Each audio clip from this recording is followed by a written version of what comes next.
Hi, it's Lynn Pierce, live from the Office Restaurant in Cabo San Lucas.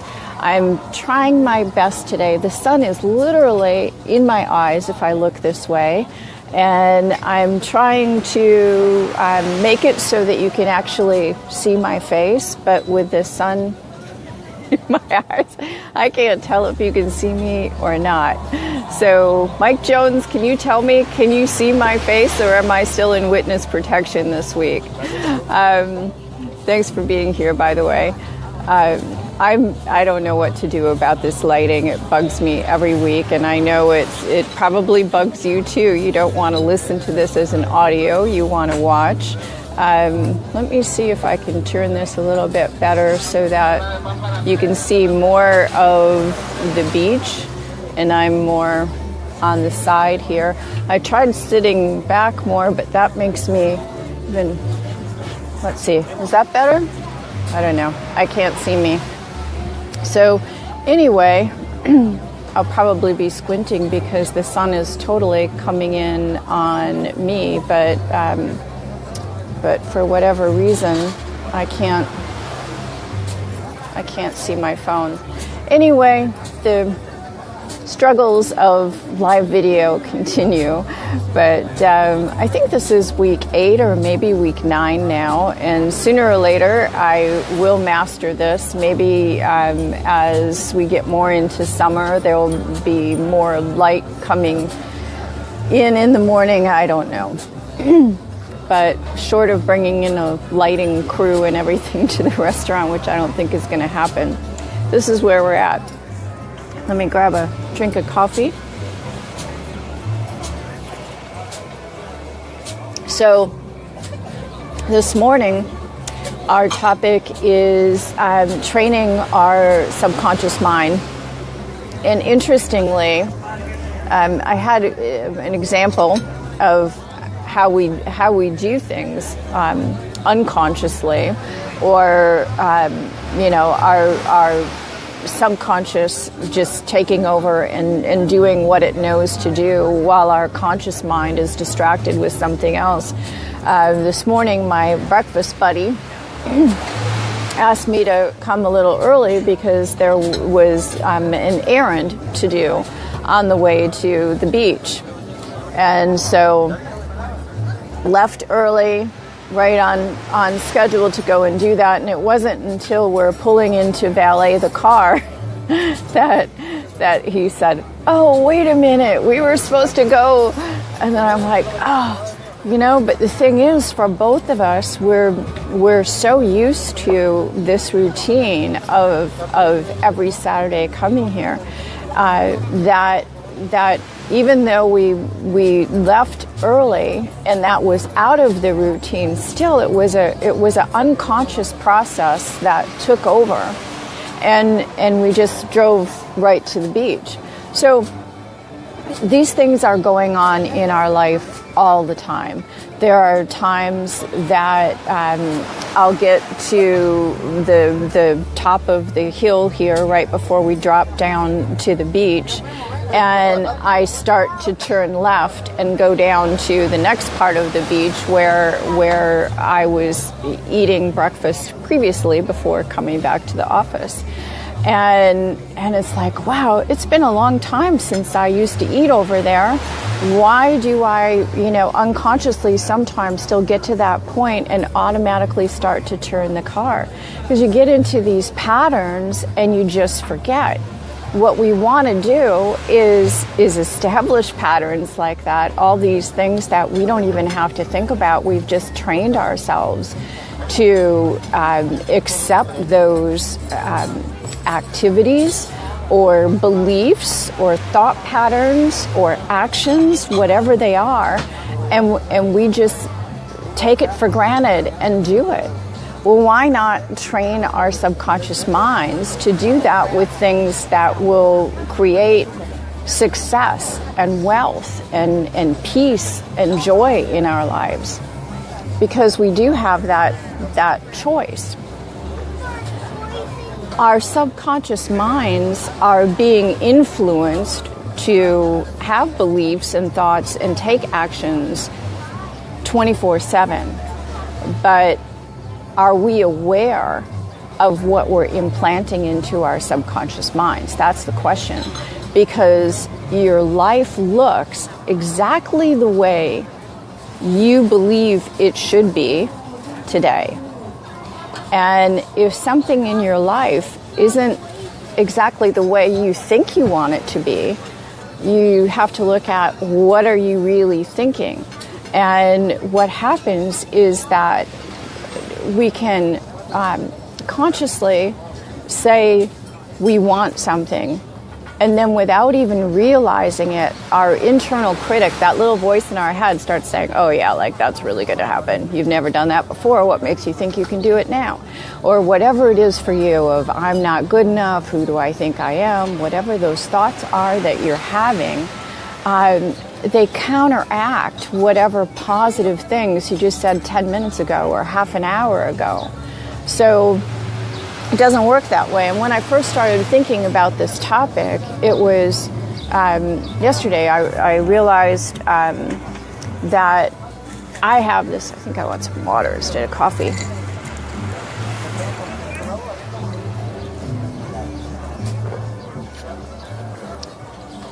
It's much warmer today than it has been in the last week. Actually, it was so cold cold for us in the mornings. It was down near 60, where I was wearing, long workout pants or yoga pants and a long sleeve shirt to walk the dogs in the morning. I think on Monday I was wearing a winter coat. Then on Tuesday I was wearing a lighter coat. Then on Wednesday no coat, and then like wearing shorts. And it's progressively getting warmer every day. I have no idea what the temperature is today, but I would guess it's probably around 75 now. So it's a beautiful, beautiful morning. What I was going to say was on the days that I'm writing articles, sending out my daily emails, and putting them up as blog posts, I use, I guess it's a plug-in or a Chrome extension, I'm not sure, I guess maybe a Chrome extension called Grammarly, that it's like grammar with a L-Y, that corrects your grammar and points out all the mistakes that you're making as you're typing, so that you don't have to wait to see them after you've already sent the email, and now that you're posting it on your blog, now it's like, oh, I missed that, or I used the wrong word, or whatever. But what's happening after just a couple months of using Grammarly, I realized that Grammarly has trained me to think differently. In my mind, I'm thinking in terms of the corrections that Grammarly is going to make. So it's like, okay, I used to think that a comma went here, but now I realize that doesn't need a comma. Or, I know Grammarly is going to tell me to put a comma here. After this introductory part of the sentence, there's supposed to be a comma. Or I would change tenses in a sentence or something. Because I write the same way I talk, which is kind of just one big on stream of consciousness with no sentence structure and periods or anything like that. It's just blah, blah, blah, blah, blah. So I would switch tenses and say things wrong. And Grammarly trained me to correct that. And then I thought, well, besides Grammarly, my SEO program on my blog did the same thing, where that focuses on readability of the post, using subheads and breaking things up, and how often you're using your keyword and things like that. But then also the structure of your blog post and different elements of that. So then I realized I'm also doing that when I'm writing. I have Yoast in mind, and I'm like, oh, well, I should turn this into a subhead so it's easier to read. I need to think about what I put at the beginning as an introduction for the article, and just different things that make me a better writer. and make it easier for people to find the articles that I'm writing online. So those are tools that I use. We have so many tools that we can use to instruct our subconscious mind the same way. And those are two examples of how easy it is to train your brain. It really is very easy to train your brain. And your brain has already been trained to believe the things that you believe now. So the first step is to listen more to that inner dialogue. It's going on 24/7. There's a whole nother conversation. Even while I'm talking to you, internally, there's another conversation going on about the wind's blowing my hair. I want another drink of my coffee. I wonder if they can see me. I wonder how many people are watching this. I wonder if this is good content. All these little things that are going on subconsciously, the internal conversation in the back of your mind. We're always questioning everything we do. We're questioning ourselves constantly. We're thinking about 100 different things while we're consciously doing something else. So being aware of what those thoughts are and starting to direct them in the place where you want them to go, focused on wealth, prosperity, focused on success, on peace, on joy, whatever it is that you want your life to have more of. Those are the things that you want to focus on. So how do you train your brain to do that? Once you start to recognize what it is that your internal dialogue is saying to you. Hi, Dr. K.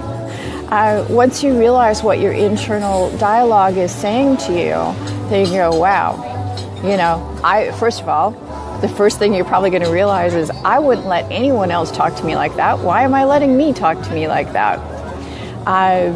So start changing the internal dialogue by being aware of it. And then you need to plant things in there to take the place of all those things that you don't like. And the easiest way to do that is to go back to doing your personal manifesto. That is the best thing you can do for creating the value statements that are the foundation of your life. Who you are, who you want to become, what's important to you, what you stand for. Really, value statements, what your values are.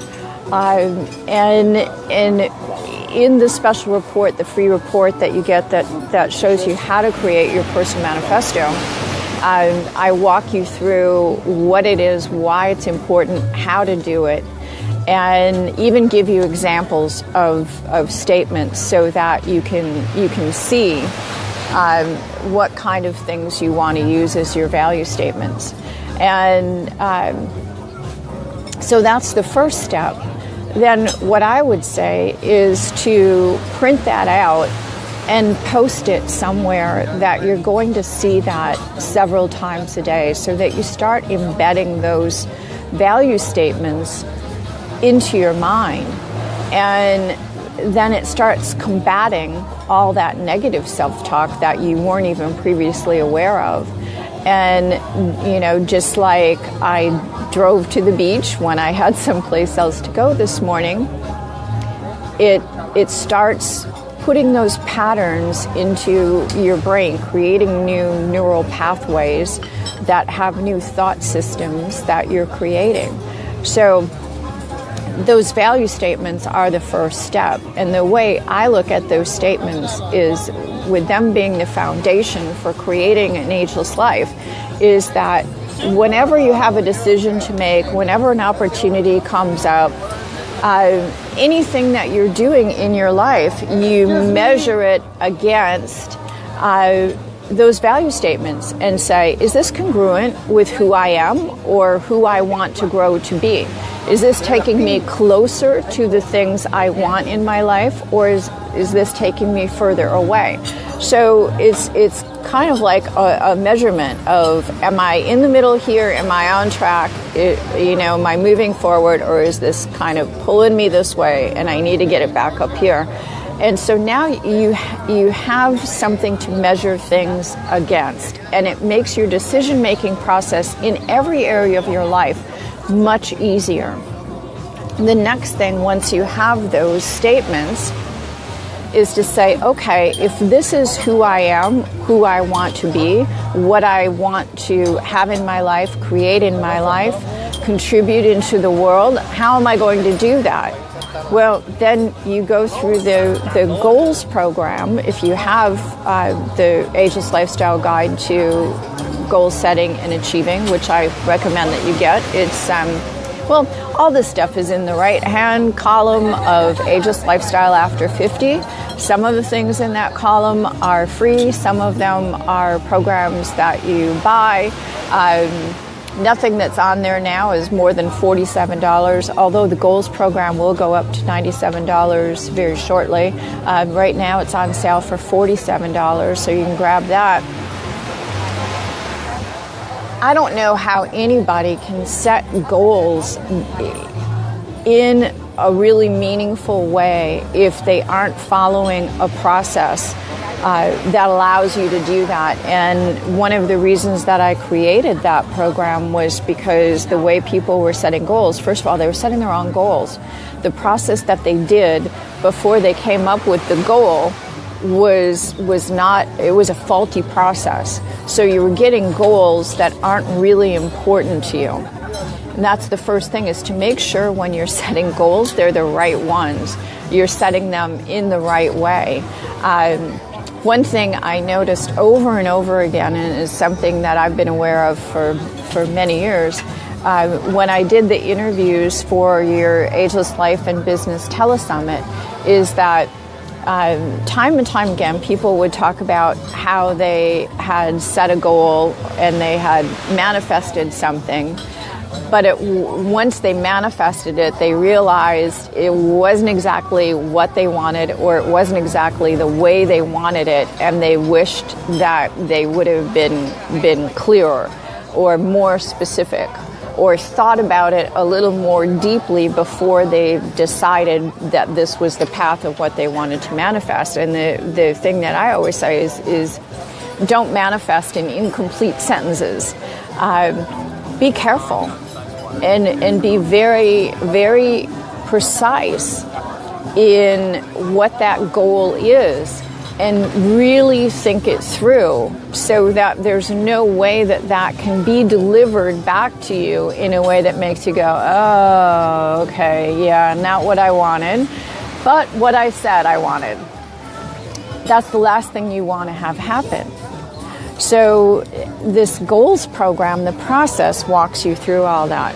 So once you have your value statements from your personal manifesto and you've done your goals and you're taking the action steps, the fact that you are now following a program that gives you action steps to take each day towards your goals is taking you down a new road. Again, it's creating different tracks in your brain that you're going to follow. So your subconscious is going, oh, well, I can stop thinking about all those old things that I was thinking about because I haven't heard anything about those in a while. But I am hearing that what you want is this new thing that you're focusing a lot of time on, and you're visualizing it, and you've done a vision board, and you're talking about it, you're researching it, you're really, really laser focused on this new thing. I'm going to make sure that you get this new thing.